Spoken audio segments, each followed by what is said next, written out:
کہ مرنے کی خبر سنتے ہیں تو اس وقت ہم پڑھتے ہیں اِنَّ لِلَّهِ وَإِنَّا إِلَيْهِ رَاجِعُونَ، تو ہم کیا کہتے ہیں کہ اے میرے پروردگار اِنَّا لِلَّهِ، کہ ہم اللہ کے لیے ہیں، یعنی ہم اللہ ہی کے ہیں۔ اللہ نے ہمیں دنیا میں بھیجا اس لیے کہ ہم اللہ کے ہیں۔ یہاں سے پتہ چل گیا کہ ہمارے جسم کے اندر جو خون دوڑ رہی ہے، نسوں میں جو خون تیرتا ہے، اور جسم کے اندر جو جانیں ہیں، وہ جان بھی ہماری نہیں ہے۔ اس جان پر، اس نسوں میں دوڑنے والے خون پر بھی ہم حقدار نہیں ہے، ہمارا حق نہیں ہے، بلکہ وہ بھی رب کی دی ہوئی ہے۔ اب کوئی شخص یہ کہے کہ ہم اپنے جان کا مالک خود ہے تو یہ جھوٹا ہے، مکار ہے، بلکہ یہ بھی جان اللہ کی دی ہوئی ہے، اللہ کی امانت ہے۔ بے شک، سبحان اللہ۔ پھر انسان کیسے بھول جاتا ہے، کہتا ہے ہماری جان، ہمارا جسم، ہماری مرضی، ہماری دولت، ہماری مرضی۔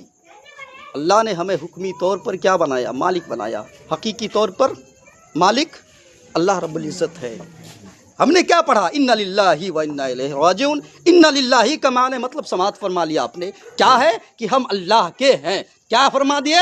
ہم اللہ کے ہیں۔ اللہ خود کہتا ہے کہ تم کہو میرے بندو اِنَّ لِلَّهِ، ہم اللہ کے ہیں، اِنَّ لِلَّهِ وَإِنَّا إِلَيْهِ رَاجِعُونَ، اور ہمیں اللہ ہی کی طرف لوٹ کر جانا ہے۔ تو بات سمجھ میں آ گئی کہ اللہ نے بھیجا ہے ہمیں، اس کے بھیجنے سے ہم دنیا میں ہے، پھر ہمیں اللہ جب چاہے گا اس دار فانی سے لے جا کر دار بقا میں پہنچا دے گا، اپنے پاس لوٹا لے گا۔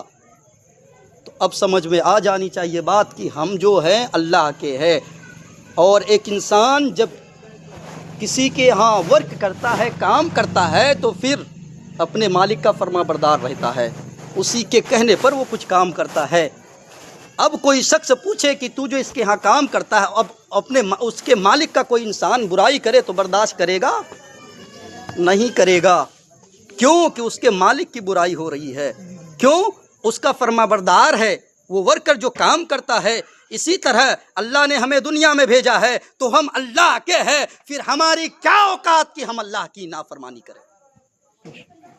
اس کے بعد آ جاتے ہیں، اب آخری اسٹیپ کیا ہے؟ جب ہم قبرستان جاتے ہیں،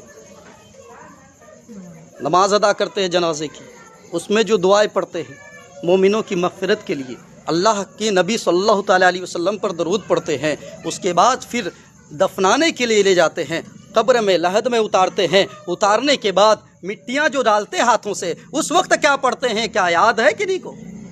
اگر یاد نہیں تو یہاں سے درس لے کر جائیں۔ ہم کیا پڑھتے ہیں؟ منہا خلقناکم۔ اللہ کہہ رہا ہے نا، یہ دعا قرآنی ہے، اللہ کا فرمان ہے۔ اللہ کہتا ہے آخر اس چیز کی نوبت کیوں آئی؟ تاکہ بندہ یاد کر لے کہ ہم ہی نے تجھے پیدا کیا ہے۔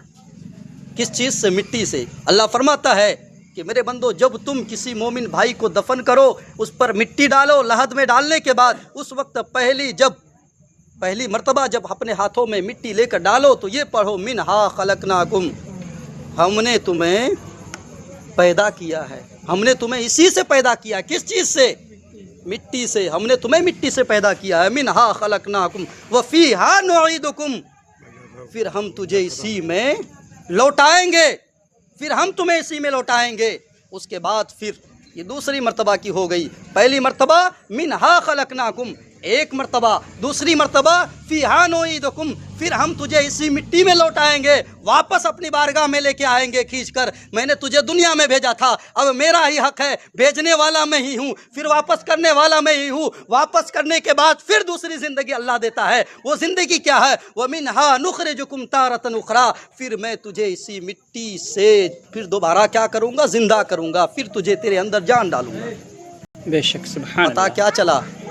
اللہ یاد دلا رہا ہے، میں نے کسی انسان کو مارا تمہارے سامنے، موت دی، تو نے جنازہ بھی پڑھا، اب میں اس کی آخری اسٹیپ، مٹی بھی ڈال رہے ہو تم ہی سے ڈلوا بھی رہا ہوں مٹی، اس کے بعد تمہیں یاد دلا رہا ہوں، اے بندو سن لو، غور کر لو، آج تم کسی اور پر مٹی ڈال رہے ہو، تمہیں میں نے کہا منہا خلقناکم وفیہا نعیدکم ومنہا نخرجکم تارۃ اخری، میں نے تمہیں اسی مٹی سے پیدا کیا ہے، پھر ہم تمہیں اسی مٹی میں بلائیں گے، پھر ہم تمہیں اسی مٹی کو جمع کر کے، تم یہ سوچتے ہو نا کہ انسان ہم تو مر جائیں گے، مرنے کے بعد ہماری ہڈیاں ساری چیزیں نیست و نابود ہو جائیں گی، پھر تو اللہ کیسے پیدا فرمائے گا؟